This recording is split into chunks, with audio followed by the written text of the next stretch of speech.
સજીવોની સાપેક્ષે સોરી મનુષ્યનું આયુષ્ય ઘણું લાંબુ છે, બરોબર. અને સંતતિ ઉત્પન્ન કરવા માટે લાગતો સમય પણ વધારે છે. સામાન્ય રીતે આપણે મેરેજ છે એ 20 વર્ષ પછી જ થાય ને પછી બાળકો તો તમને ખબર છે કઈ રીતે ક્યારે ક્યારે થાય, બરોબર. કેટલા બાળકો કરવા એ પણ દંપતીની ઈચ્છા ઉપર હોય છે. એટલે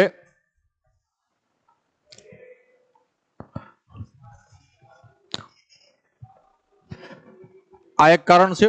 બીજું, એક શોધકર્તા પોતાના જીવનકાળમાં 3 થી 4 પેઢી સુધીનો અભ્યાસ કરી શકે છે વધી વધીને મેક્સિમમ. જો એ પોતે શોધકર્તા પોતે 100 વર્ષ જીવે તો, બરોબર. શોધકર્તા પોતે જ ઓછું જીવતું હોય તો એટલો બધો અભ્યાસ થઈ શકે નહીં. પછી દરેક દંપતી અથવા યુગલ દ્વારા ઉત્પન્ન થતી સંતતિની સંખ્યા મર્યાદિત છે.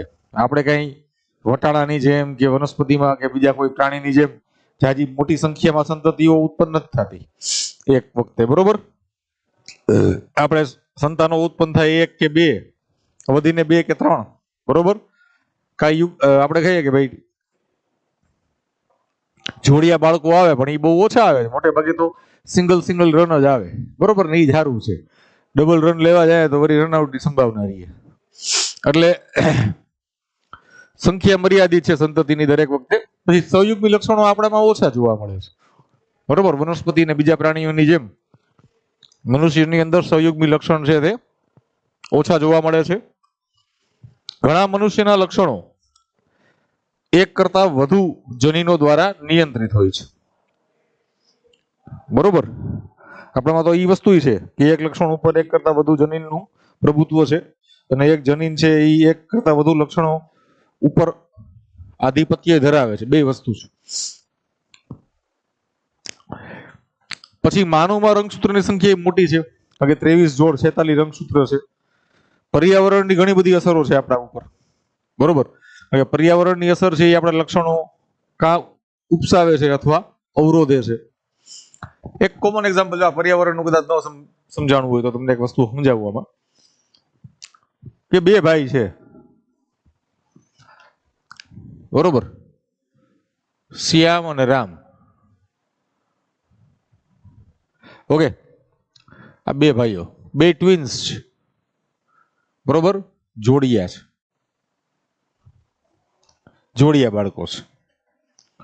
હવે આ જોડિયા બાળકો છે એટલે સ્વાભાવિક છે કે સયુગ્મી છે, પાછા સયુગ્મી જોડિયા છે એટલે એક જ ફલિતાંડમાંથી, બરોબર, એક જ ફલિતાંડમાંથી ઉત્પન્ન થયેલા છે.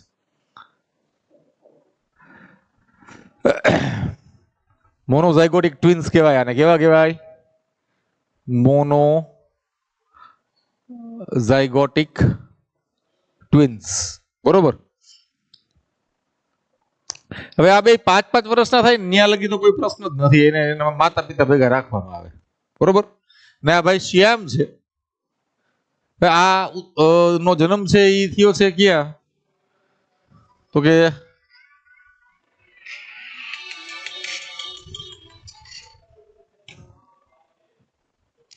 હલો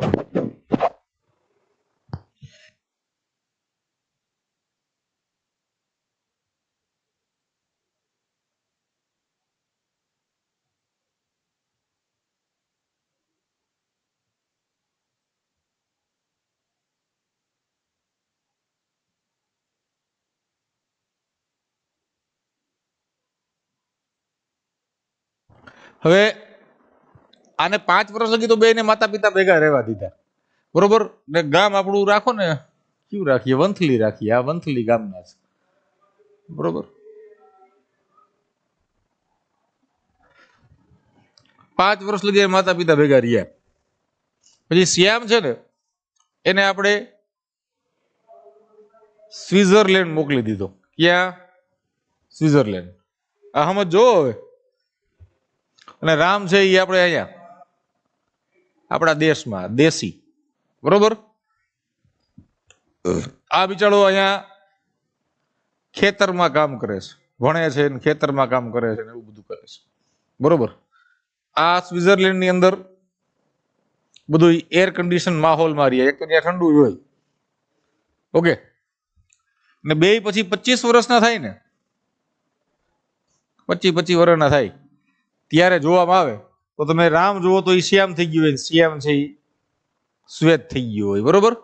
કારણ કે બેયનો રંગ બાકી તો હરખો જ હોય, પણ પર્યાવરણની અસરને કારણે રામ છે એનું ટેન બધું થઈ ગયું હોય, બિચારો ઘેરો રંગનો થઈ ગયો હોય ખેતરોમાં કામ કરી કરીને. ત્યારે આ ભાઈ શ્યામ છે અહીંયા એસીમાં રહ્યો છે, સ્વિટ્ઝરલેન્ડ જેવા દેશમાં રહ્યો છે, ઠંડુ વાતાવરણ છે, બરોબર, સારું. પણ એક વસ્તુ ખરી કે આ ભાઈ હોય રામ એ અહીંયા આપણા દેશી પર્યાવરણમાં રહ્યું હોય તો એની પ્રતિકારક ક્ષમતા સારી હોય, આ ભાઈની પ્રતિકારક ક્ષમતા છે એ ઓછી હોય. આ શ્યામ ને રામ બે 25 વર્ષે ભેગા થઈને પછી નારાયણભાઈ ને પાણીપુરી ખાવા જાય, બરોબર, તો એવી શક્યતા રહીએ કોઈ ભૈયાની પાણીપુરી ખાવા જાય તો કે આ ભાઈને સિલસિલા થઈ જાય, બરોબર, આને કાંઈ ન થાય, બરોબર. તો આવી રીતે પર્યાવરણની માનવ લક્ષણ પણ ઘણી અસર જોવા મળે. આ ખાલી એક ઉદાહરણ આપ્યું તમને. ઓકે, હવે આગળ વધીએ.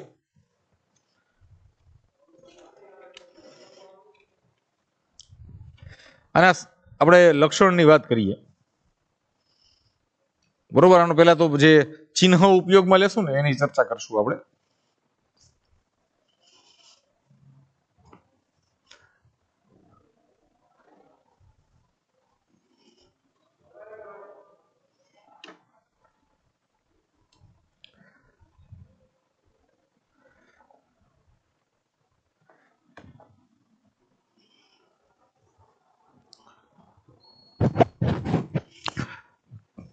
જુઓ, આની અંદર આવું ચોરસ છે તો એ પુરુષ કે નર, નાર નહીં, નાર વળી પાછું કૂતરા જેવું પ્રાણી થઈ જાય. ત્યારે વર્તુળ છે ઈ માદા અથવા સ્ત્રી. પુરુષની નીચે સ્ત્રી લખાય, નરની નીચે માદા લખાય, ખબર જ પડતી. પછી એની જાતિ નર કે માદા એ નક્કી નથી થઈ શકતી, તો આવી રીતે એને બતાવવું, બરોબર. જાતિ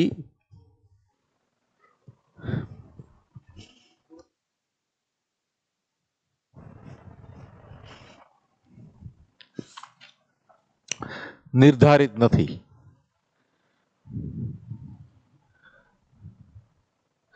બરોબર. પછી આ જ બધું હોય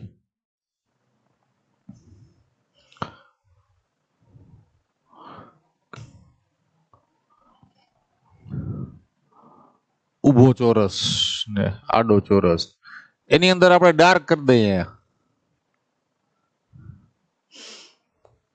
તો જેનેટિક ગડબડ ધરાવતા સંતાનો, આ બધા જેનેટિક, બરોબર. ઇફેક્ટેડ ઇન્ડિવિજ્યુઅલ્સ એટલે જેનેટિક ખામી ધરાવતા મનુષ્ય. ઓકે, પછી આ એક લીટી બતાવીએ, આડી લીટી, બરોબર. તો આ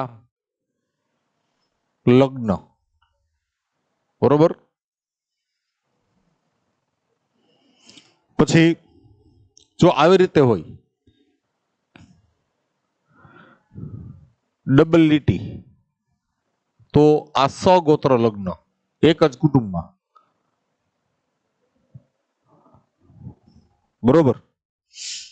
પછી આ પ્રકારે હોય, ટેક્સ્ટ બુક ની અંદર આપેલા છે, થોડાક ઓછા આપ્યા છે એટલે આપણે બધા લઈ લઈએ. નર માદા, બરોબર. અને ઉપરની હરોળમાં અને સંતાનો છે એ આવી રીતે, બરોબર. આ ઉપર માતા પિતા અને સંતતિઓ, બરોબર. ડાબે થી જમણે,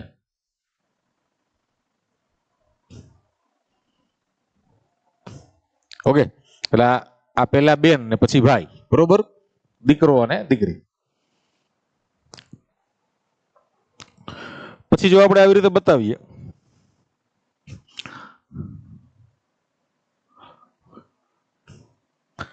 આ પિતૃ થઈ ગયા, એને એક જ બાળક છે,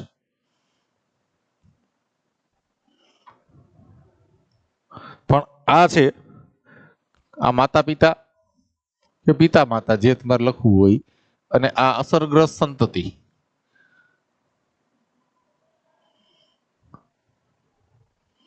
બરોબર. પછી આવી રીતે બતાવ્યું હોય, તેની અંદર કોઈ આંકડો લખ્યો છે કે 5, તો 5 બિન અસરગ્રસ્ત, એટલે કોઈ પણ પ્રકારની જેનેટિક ખામી વગરની, બરોબર, સંતતિઓ, એટલે કે તંદુરસ્ત સંતતિ.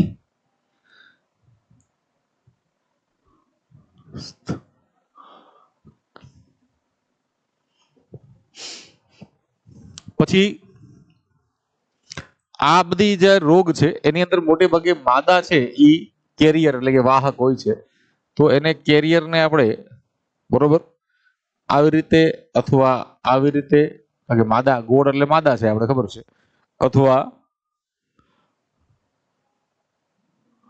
આવી રીતે બતાવીએ છીએ, બરોબર. આ વાહક છે કેરિયર, એનામાં લક્ષણ પ્રગટ નહીં થાય, બરોબર. પછી જો આ રીતનું હોય અને એમાં આમ આડી લીટી હોય તો મૃત્યુ પામેલ છે એવું યાદ રાખવું.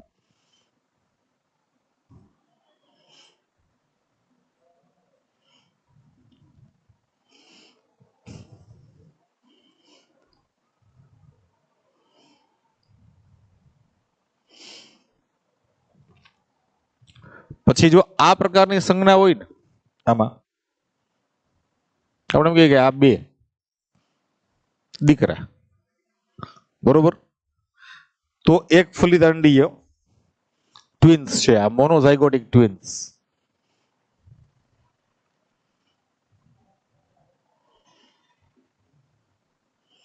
બરોબર. આ જો ત્રિકોણો યાદ રાખજો, ત્રિકોણ ઉપર હોવું જોઈએ, આ પ્રકારે હોય, આ 2 દીકરીઓ, બરોબર, આઈ મોનોઝાયગોટિક, એક જ ફલિતાંડમાંથી ઉત્પન્ન થયા હોય એવા. પણ જો આવી રીતે હોય, ઉપર આમ લીટી,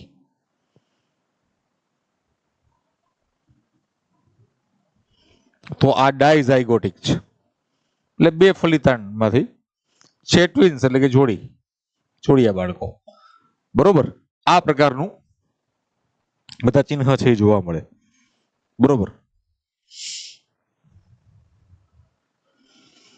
તો માનવની અંદર આપણે વંશાવલી પૃથ્થકરણ માટે આટલી સંજ્ઞાઓનો ઉપયોગ કરીએ છીએ.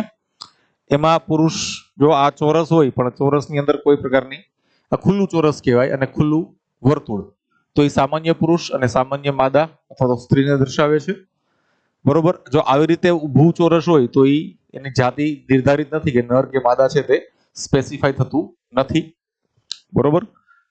પછી બંધ ચોરસ, બંધ વર્તુળ કે બંધ ઊભું ચોરસ જેનેટિક ખામી ધરાવતા મનુષ્યો દર્શાવે છે. આડી લીટી છે તે લગ્ન દર્શાવે છે, 2 આડી લીટી સગોત્ર લગ્ન દર્શાવે છે, બરોબર. ઇંગ્લિશમાં એને મેટિંગ એટલે લગ્ન, બરોબર. પછી આ ઉપર જો આવી રીતે હોય આખું, તો માતા પિતા છે એ ઉપરની બાજુ અને સંતતિઓ છે એ નીચેની બાજુ, ડાબેથી જમણે એને ગણવાની હોય છે, ઓકે. હવે જનરેશન હોય ને, માતા પિતા છે, બરોબર, એના માટે આપણે રોમન અંક વાપરીએ છીએ અને આના માટે આપણે સામાન્ય અંક છે એ વાપરીએ છીએ, બરોબર, સંતતિઓ માટે. પછી અહીંયા માતા પિતા અને અસરગ્રસ્ત સંતતિઓ, આ માતા પિતા છે અને અસરગ્રસ્ત સંતતિ એટલે આપણે એને આવી રીતે બંધ વર્તુળ ચોરસમાં બતાવેલું છે. પણ જો આવી રીતે હોય ઊભું ચોરસ ને એમાં 5 લખેલા છે, તો આ 5 બિન અસરગ્રસ્ત એટલે કે તંદુરસ્ત સંતતિઓ બતાવે છે. પછી આ માદા ની માદા મોટે ભાગે જનનિક રોગના વાહક હોય છે, બરોબર. એની અંદર રોગ નથી થતો, પણ એ વાહક હોય છે. પુરુષની અંદર એ રોગ છે એ થાય છે. તો એની અંદર માદા છે, વર્તુળ છે, બરોબર, એટલે માદા તો છે જ, પણ ચોખા ટપકું હોય અથવા ક્રોસ હોય અથવા આવી રીતે ઊભી લીટી વચમાં અને એક સાઈડ છે અડધું ભરેલું વર્તુળ છે, બરોબર, આવી રીતે. તો આ વસ્તુ છે તે વાહકતા બતાવે છે. અને આને જો આપણે ક્રોસ કર્યા હોય તો એનો મતલબ છે કે મૃત્યુ પામેલ છે. આ બંને આવી રીતે આપણે લઈએ, આ ઉપર એના માતા પિતા થશે, બરોબર. તો એની સહયુગ્મી એટલે એક જ ફલિતાંડમાંથી ઉત્પન્ન થયેલ જોડીઓ છે, બે દીકરા અથવા તો બે દીકરી, બરોબર. આ ડાયઝાયગોટિક ટ્વિન્સ છે, એટલે બે ફલિતાંડમાંથી ઉત્પન્ન થયેલ જોડીઓ છે, બરોબર. તો આ વંશાવલી પૃથ્થકરણના ઉપયોગી ચિહ્નો છે બધાય. આનો એક સ્ક્રીનશોટ લઈ લ્યો પેલા બધાય.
હવે ટેક્સ્ટબુક ની અંદર જુઓ બધા,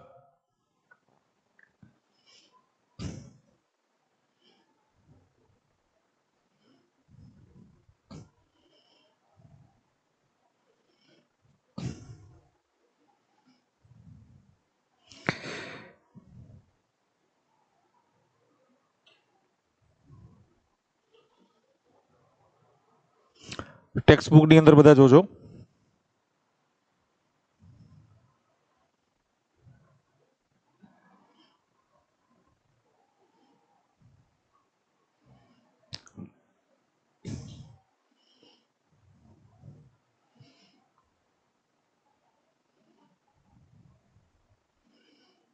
પેજ નંબર ક્યુ આવશે?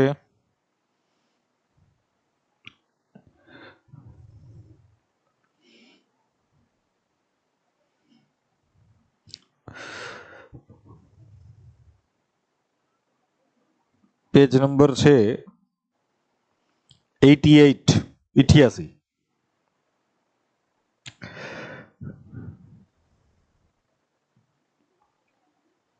માનવ સમાજમાં આનુવંશિક વિકારની વાત પહેલાના સમયથી ચાલી આવી છે.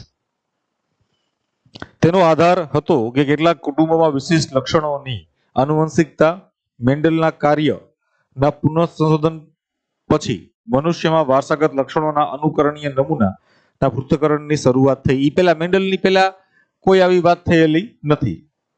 એ સ્પષ્ટ છે કે વટાણાના છોડ અને અન્ય સજીવોમાં કરવામાં આવેલ તુલનાત્મક સંકરણ પ્રયોગ મનુષ્યમાં સંભવ નથી, બરોબર. બીજા તો બે લાંબા આયુષ્ય ધરાવતા પ્રાણીઓની અંદર તો શક્ય જ નથી. એટલા માટે એક જ વિકલ્પ રહી જાય છે કે વિશિષ્ટ લક્ષણની આનુવંશિકતાના સંદર્ભે વંશના ઇતિહાસનો અભ્યાસ કરવામાં આવે. વંશના ઇતિહાસનો 3-4 પેઢી સુધી. માનવ કુટુંબમાં અનેક પેઢીઓ સુધી કોઈ એક લક્ષણની નોંધ રાખવાની બાબતને વંશાવલી પૃથ્થકરણ કહે છે. વંશાવલી પૃથ્થકરણમાં વંશવૃક્ષ તરીકે વિશેષ લક્ષણનું પેઢી દર પેઢી વિશ્લેષણ કરવામાં આવે છે.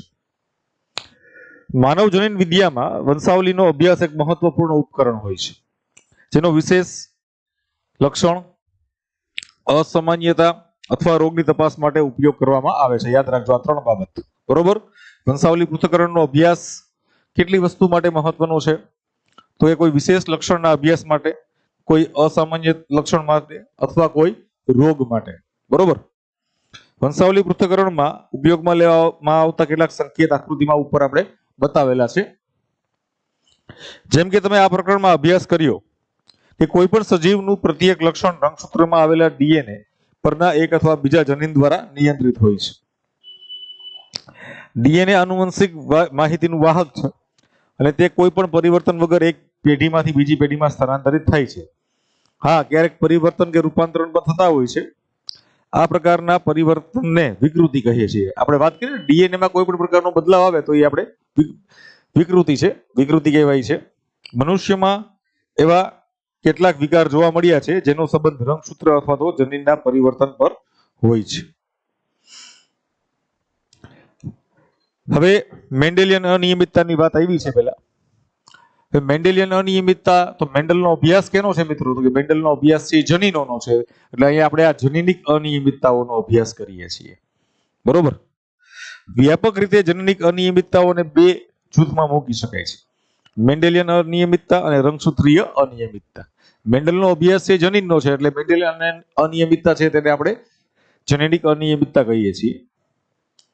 જો આમાં કીધું છે કે મેન્ડેલિયન અનિયમિતતા એ છે જેમાં કોઈ એક જનીનમાં રૂપાંતરણ અથવા તો વિકૃતિ થાય, કોઈ સિંગલ જીન, બરોબર, કોઈ એક જનીનની અંદર વિકૃતિ થાય અથવા તો રૂપાંતરણ થાય. આ વિકાર એ જ ક્રિયાવિધિ દ્વારા સંતતિમાં ઉતરે જેનો અભ્યાસ આનુવંશિક સિદ્ધાંતમાં કરવામાં આવેલ છે. બરોબર, એટલે કે સંતતિઓની અંદર માતા પિતા તરફથી તે વારસામાં જાય છે.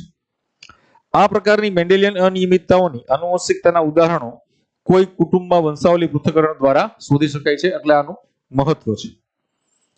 એટલે જનીનિક અનિયમિતતા છે એના અભ્યાસ માટે આપણે વંશાવલી પૃથ્થકરણ છે તેનો ઉપયોગ કરીએ છીએ. મેન્ડેલિયન વિકારોમાં સૌથી સામાન્ય છે હિમોફિલિયા, પછી cystic fibrosis, sickle cell anaemia, રંગ અંધતા, ફિનાઇલકીટોન્યુરિયા, થેલેસેમિયા વગેરે. અહીં એ પણ બતાવવું જરૂરી છે કે મેન્ડેલિયન અનિયમિતતાઓ પ્રભાવી અને પ્રછન પણ હોઈ શકે, કારણ કે આપણે મેન્ડલ ચિંધ્યા માર્ગે આગળ વધવાનું છે. તો મેન્ડલના જે ચિંધ્યા માર્ગે છે એટલે એ તો જનીન હોય એટલે જનીન છે એ પ્રભાવી અને પ્રછન હોઈ શકે છે. જેમ કે હિમોફિલિયામાં જોવા મળે છે તે મુજબ આ લક્ષણ લિંગ સંકલિત પણ હોઈ શકે છે. એટલે કે આ પ્રભાવી અને પ્રછન પણ છે, એની સાથે સાથે લિંગ સંકલિત એટલે એક્સ રંગસૂત્ર આધારિત કે વાય રંગસૂત્ર આધારિત પણ હોઈ શકે છે. એ સુસ્પષ્ટ છે કે એક સંલગ્ન પ્રછન વાહક માદામાંથી નર સંતતિને પ્રાપ્ત થાય છે. નરની અંદર તો નરમાંથી તો જો નર સંતતિ હોય તો એમાં તો એક્સ રંગસૂત્ર છે એ નરમાંથી તો આવવાનું જ નથી, માદામાંથી જ આવવાનું છે. એટલે માદામાંથી જ આ એક્સ રંગસૂત્ર વાળું કોઈ પણ વિકૃત જનીન છે તે તેના સંતાન અથવા તો પુત્રને પ્રાપ્ત થાય છે.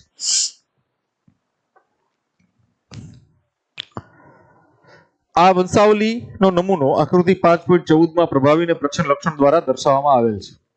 તમારા શિક્ષક સાથે ચર્ચા કરો અને દૈહિક અને લિંગી રંગસૂત્ર સંલગ્ન વંશાવલી પૃથ્થકરણનો ચાર્ટ બનાવો. બરોબર, આ બતાવ્યું છે. પેલું જે એ છે તે માયોટોનિક ડિસ્ટ્રોફી અને બી છે એ દૈહિક પ્રછન લક્ષણ જેમ કે સિકલ સેલ એનિમિયા નું બતાવેલું છે. બરોબર.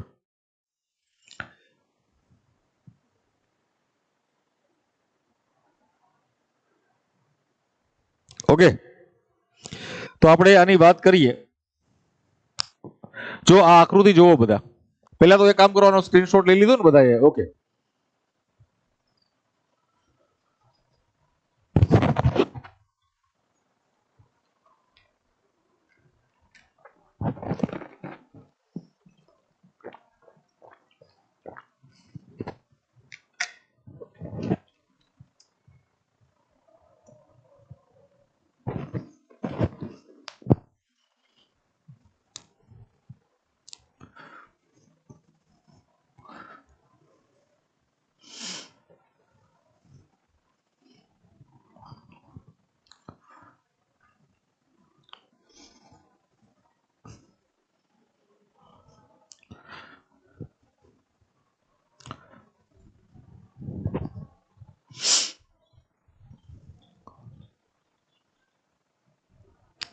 હવે અહીંયા આપણે પેલું જોઈએ, આ માયોટોનિક ડિસ્ટ્રોફી નું એક લક્ષણ છે એ આપેલું છે.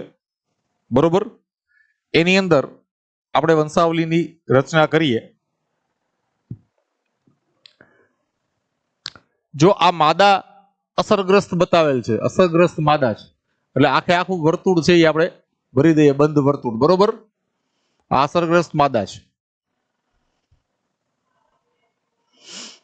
અને સામાન્ય નર, આ પેલી પેઢી થઈ ગઈ, બરોબર. First generation. આના લગ્ન થયા અને આને સંતાનો છે. સંતાનો આપણે ખબર છે કે ભાઈ અહીંયા નીચે આડી હારોડમાં આપણે બતાવીએ છીએ. એમાં ડાબેથી જમણે એટલે પેલા દીકરી આવી છે, બરોબર, જે સામાન્ય છે. પછી એક દીકરો છે જેની અંદર આ રોગ છે એ આવ્યો છે, બરોબર. પછી વરી પાછો એક આ અસરગ્રસ્ત પુત્ર છે, આ સામાન્ય પુત્રી, અસરગ્રસ્ત પુત્ર, વળી પાછો સામાન્ય પુત્ર, બરોબર. અને એક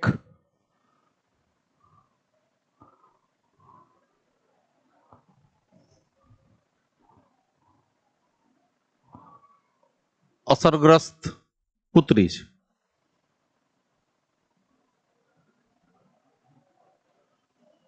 ઓકે. હવે આ ત્રીજા નંબરનો આ 1 2 3 અને 4, બરોબર, આ 4 સંતાનો છે. આ હવે આ સેકન્ડ જનરેશન થઈ ગઈ અહીંયા. હવે આના મેરેજ થાય, આના મેરેજ છે તે સામાન્ય સ્ત્રી સાથે થાય છે, બરોબર. અને એને 3 સંતતિઓ ઉત્પન્ન થઈ છે, જોવો તમે નીચે.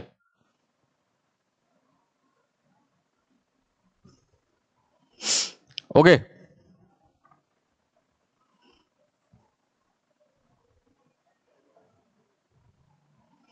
તો એમાં પેલી બે દીકરી છે, બંને બિનઅસરગ્રસ્ત છે, અને ત્રીજો દીકરો છે એ સામાન્ય છે, બરોબર. એટલે આ ત્રણેય સામાન્ય સંતતિઓ છે. અને આ જે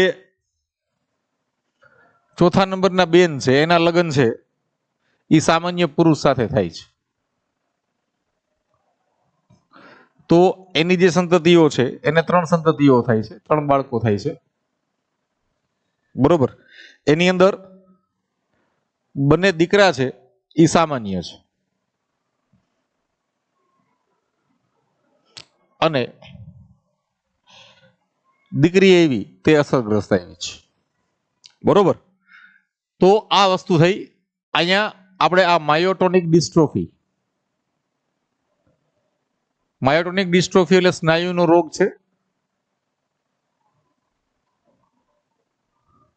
નું વંશાવલી પૃથ્થકરણ છે, બરોબર. હવે આ જો આપણે એમ કહીએ કે ભાઈ આ એક સંલગ્ન જનીન હોય, બરોબર, તો એક રંગસૂત્ર સંલગ્ન જનીન હોય તો આપણે કહીએ કે આ માદા છે એ અસરગ્રસ્ત છે, આપણે એક્સ ડેશ, બરોબર.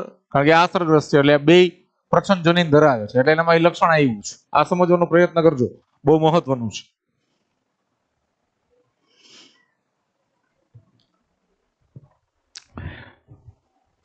અને નર હોય તો નરમાં આપણે ખબર જ છે કે આપણે આ પ્રથમ પેઢીની જ વાત કરીએ છીએ, ફર્સ્ટ જનરેશનની. આ સમજો મિત્રો.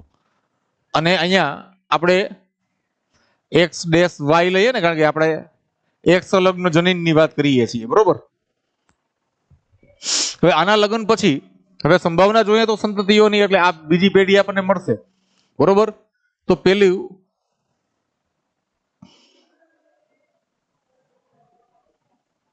એક્સ ડેશ એટલે આ એક પુત્રી મળી,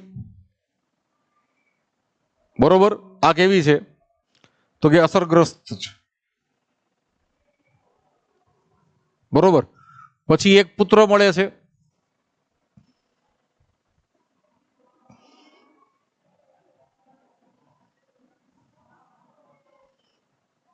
એક્સ ડેશ વાય એટલે આ પુત્ર થયો, બરોબર. તો પુત્રની અંદર તો વાય રંગસૂત્ર તો પિતામાંથી આવ્યું છે ને એક સંલગ્ન પ્રચ્છન્ન જનીન છે આ, એટલે પુત્ર છે, બરોબર, તે વાહક નહીં બને ભાઈ, બરોબર. અચ્છા, અહીંયા આપણે નર છે એને તો સામાન્ય લેવાનું છે. તો આ પેલી પુત્રી છે એ અસરગ્રસ્ત તો નહીં થાય, પણ એક્સ ડેશ એક્સ છે એટલે આ વાહક થશે, યાદ રાખજો, આ વાહક થાય છે. ઓકે. વાહક થાય એટલે એકચ્યુઅલી જે આ વર્તુળ બતાવ્યું ને તે આપણે ખબર છે કે ભાઈ અડધું ભરેલું હોવું જોઈએ આવી રીતે, આ સાઈડ કે ઓલી સાઈડ કોઈ પણ, બરોબર. પછી આ પુત્ર છે તો આ એક્સ ડેશ અને વાય, બરોબર. તો આ અસરગ્રસ્ત પુત્ર છે જે આ બતાવ્યું આપણે બીજો અહીંયા, બરોબર. ત્યાર પછી ફરી પાછું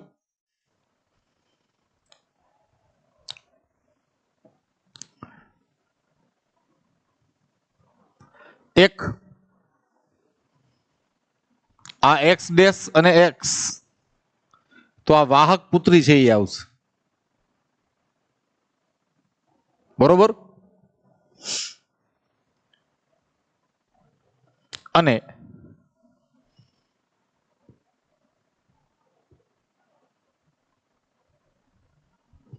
આ માદા વાહક હોવી જોઈએ તો આ વસ્તુ છે એ બેસે છે આમાં, બાકી નથી બેસતું.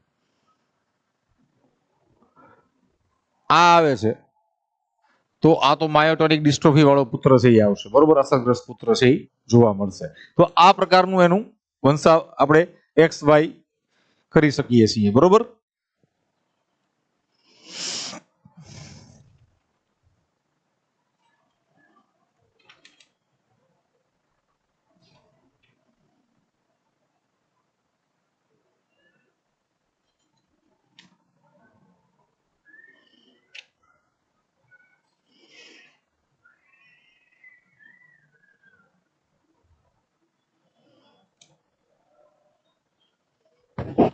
બીજું જે ઉદાહરણ છે તેની અંદર સિકલ સેલ એનિમિયાનું ઉદાહરણ છે, વંશાવલી પૃથ્થકરણનું, બરોબર. તેની ચર્ચા કરેલી છે. એટલે આ પ્રકારનું આખું એક સંલગ્ન જનીન ની ખામી છે, એનાથી આપણે આ વાત છે એ દર્શાવીએ છીએ, બરોબર. તો વંશાવલી પૃથ્થકરણ આવી રીતે ખૂબ જ મહત્વનું છે. આ ત્રીજી પેઢી થઈ જશે અને આ બધા સંતાનો થઈ જશે, બરોબર. આપણે અહીંયા 1 2 3, અહીંયા 1 2 અને 3, બરોબર. તો એમાં જો આખું વર્તુળ દોરેલું હોય તો આપણે કહીએ છીએ અસરગ્રસ્ત સંતતિઓ છે, જો અડધું વર્તુળ હોય તો વાહક સંતતિ છે એવું આપણે કહીએ છીએ, બરોબર. તો આ પ્રકારે આપણે વંશાવલી પૃથ્થકરણનો ઉપયોગ છે તે જનનિક ખામી નું વારસાગમન શોધવા માટે કરીએ છીએ, બરોબર. પછી તમે જો રંગ અંધતા જોવા મળી છે, રંગ અંધતા, બરોબર, કલર બ્લાઇન્ડનેસ, આ લિંગ સંલગ્ન પ્રચ્છન્ન જનીનની ખામી છે. લિંગ સંલગ્ન પ્રચ્છન્ન જનીન એટલે આપણે કહીએ કે ભાઈ એક્સ રંગસૂત્ર આધારિત પ્રચ્છન્ન જનીનની ખામી છે, જે લાલ અથવા લીલા આંખના શંકુકોષની ખામી છે. હવે આપણે ખબર છે કે આપણા શરીરમાં નેત્રપટલ હોય તો નેત્રપટલની અંદર જે શંકુકોષ અને દંડકોષ આવેલા છે,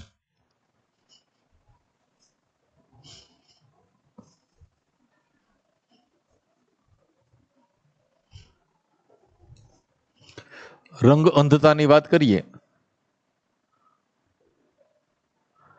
બરોબર. તો આ લિંગી રંગસૂત્રીય સાથે સંકળાયેલ ખામી છે.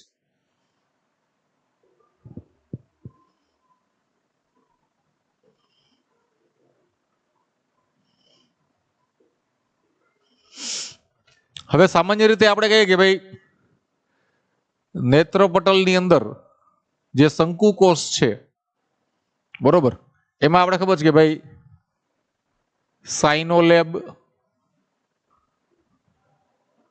ક્લોરોલેબ અને એરિથ્રોલેબ આ 3 ઘટક છે. આ વાદળી રંગ માટે જવાબદાર છે અથવા તો જુએ છે. આ ક્લોરોલેબ લીલો રંગ અને લાલ રંગ, બરોબર. એરિથ્રોલેબ એટલે આ વર્ણપટ છે, આ મૂળભૂત રંગ છે. એની અંદર લાલ અથવા લીલા આંખના શંકુકોષોની ખામી છે, એટલે ક્લોરોલેબ અથવા તો એરિથ્રોલેબ, બરોબર. આ બેનું પ્રોબ્લેમ છે. આ ખામી એક રંગસૂત્ર ઉપર હાજર કેટલાક જનીનોની વિકૃતિને કારણે થાય છે. આશરે 8% નરમાં 8% નર રંગ અંધ હોય, એ તો હોય જ છે ઉમે,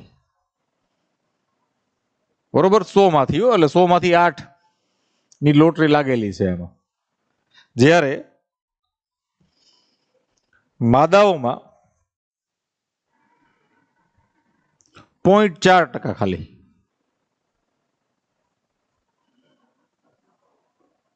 માદા. કેટલું ઓછું પ્રમાણ થઈ ગયું, તમે વિચાર તો કરો. એટલે તમે જુઓ ને કે કલરની ચોઈસ છે એ ફિમેલની વધુ સારી હોય. એટલે આપણે માદાઓના કપડા છે એ તમે જુઓ એની અંદર જે રંગના કોમ્બિનેશન જોવા મળે એ ક્યારેય આપણે ભાઈઓના રંગના કોમ્બિનેશનમાં જોવા ન મળે. લેડીઝ છે એ ડ્રેસ લેવા કે કોઈ વસ્તુ લેવા જાય તો કોઈ બીજી વખત કલર રિપીટ ન થાય. આપણે 3 કાળા પેન્ટ હોય તો ચોથું કાળું પેન્ટ ઉપાડી આવીએ, બરોબર? એટલો ફેર છે એક. આનું કારણ લાલ લીલા રંગની અંધતા માટે જનીનો X રંગસૂત્ર પર આવેલ છે. નર ફક્ત એક જ અને માદા 2 X રંગસૂત્ર ધરાવે. સ્ત્રી કે જે આ જનીન ધરાવે છે તેના પુત્રમાં રંગ અંધ થવાની સંભાવના 50% છે. માતા પોતે રંગ અંધ નથી કારણ કે જનીન પ્રચ્છન્ન છે. આનો અર્થ એ થાય કે તેની અસરને તેને મળતા આવતા પ્રભાવી સામાન્ય જનીન દ્વારા દબાવી દેવામાં આવે છે. એટલે માદાની અંદર એ લક્ષણો અભિવ્યક્ત થતું નથી, એટલે માદા છે એ વાહક થાય છે. સામાન્ય સંજોગોમાં પુત્રી રંગગંધ હોતી નથી જ્યાં સુધી તેની માતા વાહક અને પિતા રંગગંધ હોય. પિતા રંગગંધ હોય, બરોબર, તો જ પુત્રી રંગગંધ થાય. એ સિવાય પુત્રી માદા છે એ રંગગંધ થતી નથી, બરોબર. માતા વાહક હોવી જોઈએ, બરોબર. એટલે આ પ્રકારે હોવું જોઈએ. કલર બ્લાઇન્ડનેસ છે ને, તો આનું આપણે પૃથ્થકરણ કરીએ તો આ કેપિટલ સી, સી એટલે કલર બ્લાઇન્ડનેસ નો સી હો. માદાને આપણે વાહક લઈએ છીએ અને સામાન્ય નર આરે એને આપણે પ્રણાવીએ, બરોબર. આ કેપિટલ સી માં. તો હવે સંતાનો જોવો જોઈએ તમે. તો આ કેપિટલ સી થયું, બરોબર. તો આ કેવું થઈ ગયું? સામાન્ય. રેડી? આ સામાન્ય સ્ત્રી અથવા તો શાસ્ત્રી, બરોબર. પછી અહીંયા થઈ જશે x raise to capital C અને વાય, તો સામાન્ય નર, બરોબર. પછી અહીંયા થઈ જશે આ એક્સ અને આ એક્સ આવે, બરોબર. તો x raise to capital C, x raise to small C, તો આ વાહક સ્ત્રી થશે, બરોબર.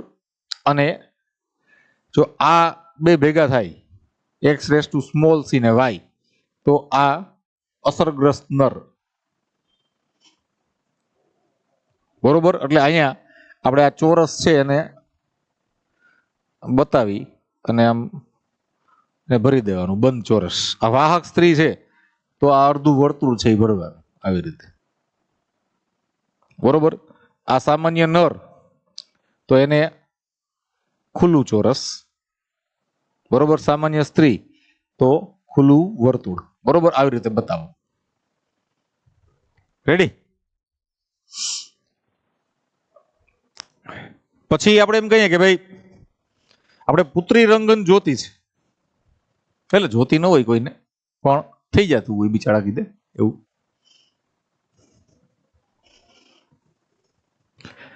તો આપણે એમ કીધું કે ભાઈ માદા છે ઈ વાહક હોવી જોઈએ. વાહક હોય એટલે આ x raise to capital C, x raise to small C, અને આ ભાઈ છે એની લોટરી લાગેલી હોવી જોઈએ, બરોબર. એટલે કે એ રંગગંધ હોવા જોઈએ, x raise to small C અને વાય, બરોબર.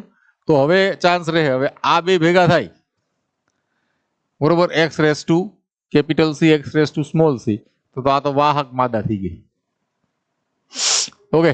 પછી આ બે ભેગા થાય તોય કોઈ ઇસ્યુ નથી, x raise to capital C અને વાય, બરોબર. આ સામાન્ય નર.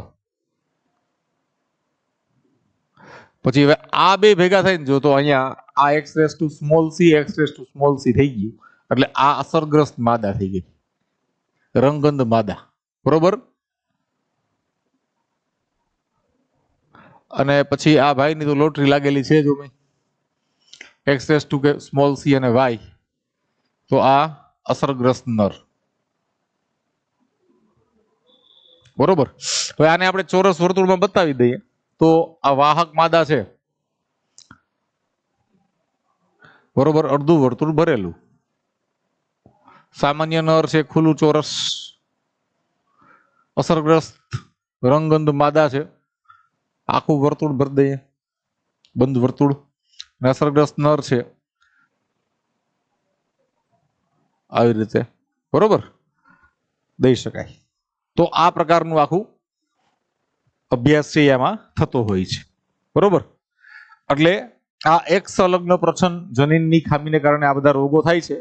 હવે હિમોફિલિયા, પછી સિકલ સેલ એનિમિયા, બરોબર, પછી ફિનાઇલ કીટોન યુરિયા, આ ત્રણેયનો અભ્યાસ છે એ આપણે નેક્સ્ટ લેક્ચરમાં કરવાનો છે, બરોબર.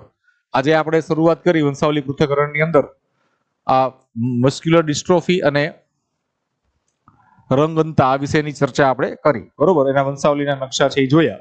હવે આપણે નેક્સ્ટ ટાઈમ આ બીજા 4 રોગો વિશેની પણ ચર્ચા કરશું. ઓકે.